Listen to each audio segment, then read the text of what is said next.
কবি সুভাষ মুখোপাধ্যায়ের মিছিলের মুখ। মিছিলে দেখেছিলাম একটি মুখ, মুষ্টিবদ্ধ একটি শানিত হাত, আকাশের দিকে নিক্ষিপ্ত বিশ্বস্ত কয়েকটি কেশাগ্র, আগুনের শিখার মতো হাওয়ায় কম্পমান।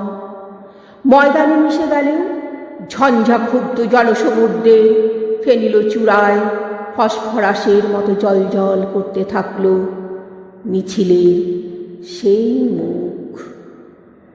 সভা ভেঙে গেল, ছত্রাকারে ছড়িয়ে পড়ল ভিড়, আর মাটির দিকে নামানো হাতের অরণ্যে পায়ে পায়ে হারিয়ে গেল মিছিলের সেই মুখ। আজও দুবেলা পথে ঘুরি, ভিড় দেখলে দাঁড়াই, যদি কোথাও খুঁজে পাই মিছিলের সেই মুখ। কারো বাঁশির মতো নাক ভালো লাগে, কারো হরিণের মতো চাহনি নেশা ধরায়, কিন্তু হাত তাদের নামানো মাটির দিকে ঝঞ্ঝাক্ষুব্ধ সমুদ্রে জ্বলে ওঠে না তাদের দীপ্ত মুখ ফসফরাসের মতো।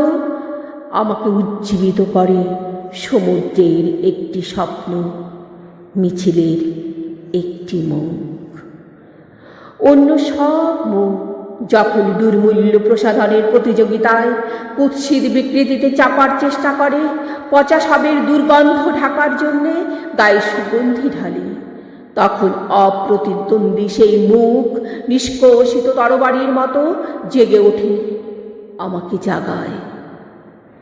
অন্ধকারে হাতে হাতে তাই গুজে দিই আমি নিষিদ্ধ এক ইস্তাহার, জরা জীর্ণ ইমারতের ভিত ধসিয়ে দিতে ডাক দিই, যাতে উদ্বেলিত মিছিলে একটি মুখ দেহ পায়, আর সমস্ত পৃথিবীর শৃঙ্খল মুক্ত ভালোবাসা দুটি হৃদয়ের সেতুপথে পারাপার করতে পারি।